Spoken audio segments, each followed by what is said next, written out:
guys, it's the Auto Hound here. So, we're here to talk about a couple of things. One is the Jaguar update. So, I spoke to the people at Jaguar, and unfortunately, it didn't go as good as I thought it would. It turns out that the wiper arm was broken because there was too much weight on it from snow and ice. Well, even though I scraped off the windshield myself and there was no ice or snow there. They said that the design of the arm is that it is supposed to actually break the arm itself and not the motor, which makes sense if you're doing an under warranty repair because you don't want to have to replace the motor itself. So we wound up speaking with Jaguar. I didn't get my lease back, didn't get to turn the car back in, but they did pay 2 months of the lease, and so I'm going to go with that for now. And I did tell them if anything else was wrong, I would certainly point that out to them. I think the dealership has been great. Peabody Jaguar and Peabody Mass, I think they've been fantastic. Um, Matt and Steve, Matt's the general manager, Steve's the service manager. They've been fantastic and very responsive to what I need to have done. So that's the end of the Jaguar saga, if you will, for now. Hopefully there'll be nothing else and everything will be good for the next 36 months or 24 months or whatever it is. The next thing I want to talk about is electric cars. Um, I'm going to dig into electric cars and why I think there's a long way to go before there's widespread acceptance of it. Not use, because you see a lot of them out there, but the acceptance of widespread electric cars. Let's begin with the most obvious, the length of time that they take to charge. With the internal combustion engine, you can usually fill up in under 5 minutes to full capacity and then rinse and repeat over and over and over again. And you simply can't do that with an electric car without changing the battery pack. Unless the electric car industry makes all battery packs identical, you will need a specific battery for each model car. And I just don't see that happening. I think that each one wants their own proprietary information, their own proprietary battery, which means that if you want Elon Musk treatment for this Tesla, where he has rapid charging battery pack replacements out in California, and it takes 3 minutes. Now you're going to have one for GM, you're going to have one for Ford, one for Rivian, and other electric car companies that are coming up. So I think that's going to be a really hard pill to swallow for the consumer right now. I don't see it not happening, but I just don't see it happening right now. Tesla has a video that they could change a battery pack faster than filling up your average internal combustion engine vehicle. And while that's wonderful, the availability is limited and there are associated issues with that.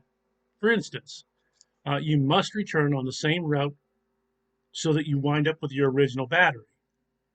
What if the battery is being used at another car at the same time?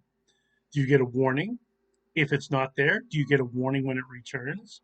Do you get fined if you don't have your original battery because somebody else is keeping it on a longer trip, or maybe the car gets destroyed or stolen? Those are things that I don't think Tesla has really truly thought up. As of right now, um, you know, the original version 1, version 2 Tesla supercharging stations with up to 150 kilowatt of power distributed between two cars with a maximum 150 kilowatt per car, depending on the version. They take about 20 minutes to charge to 50% capacity, 40 minutes to 80%, and 75 minutes to 100% on the original 80 kilowatt hour Model S. That is a long time. People don't want to be put out. Now, yes, they're making the cars go longer. I know you could make a trip from Los Angeles to San Francisco without having to worry about that, but that's warmer weather generally, and it isn't too much of a big deal. Um, with the range being dictated by how you drive is really important. If you are like me and you like to speed up and slow down and accelerate pretty hard, you're going to need to figure out how far you could really go. So you need to maintain normal highway speeds, but you're limiting your range as the more aggressively and assertively that you drive. So you have to keep that in mind. Until such time as it exists, an electric vehicle could charge in the same amount of time as the internal combustion engine. you're not going to find acceptance so easily. It's pretty simple. People have been driving electric cars for 2, 3 years, really, and they've been driving the internal combustion engine for over 100 years. Breaking that cycle is going to be challenging. Now, I have interviewed a couple of Tesla owners. One specifically I actually worked for. So I'm going to go nice here. Um, he said he loves his car. However, they get about 80 to 90% of their range in the warmer months and 60 to 75% in the winter months. The bonus, there's no maintenance except for wiper fluid and tires, brakes, typical stuff like that. But you don't have to worry about oil changes or anything like that. The build quality for the price is really not up to par for the price that he's paying, and the cabin noise is loud along with a very stiff ride. I'm sure Elon Musk is going to eventually figure that part of it out, but he's producing so many of these cars because, right now people want them. They want to save the earth and climate change, and that's great. However, it doesn't seem like it's happening fast enough. He loves his car. He thinks it feels civilized. And again, I'm confident that the quality will improve as all things do over time. The first cars that were ever made were not very reliable.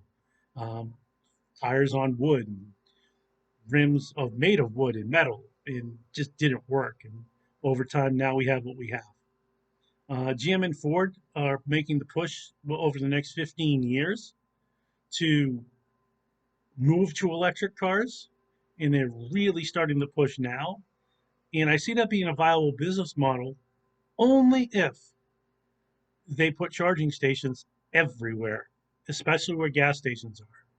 So you take an existing gas station, which is a great business model, and now you add electric charging, which is more of a business model, and these private owners of all of the local stations would benefit from that if they could charge the car in the same amount of time. They could both sell electricity and gas, which is great. Listen, I'm not saying that I like electric cars or I don't. I don't really have an opinion either way. Right now, I just don't see the acceptance. I'm saying that they're going to eventually eclipse the internal combustion engine, but not for the next 15 to 20 years at the current rate. I'm pointing out a flaw in their sales pitch. You need to drive the market for them, and then they're figuring out the other stuff as they go. When they should have already built the infrastructure and then start selling the cars. Well, this is the Auto Hound again. Thanks again for watching, and please like, comment, subscribe.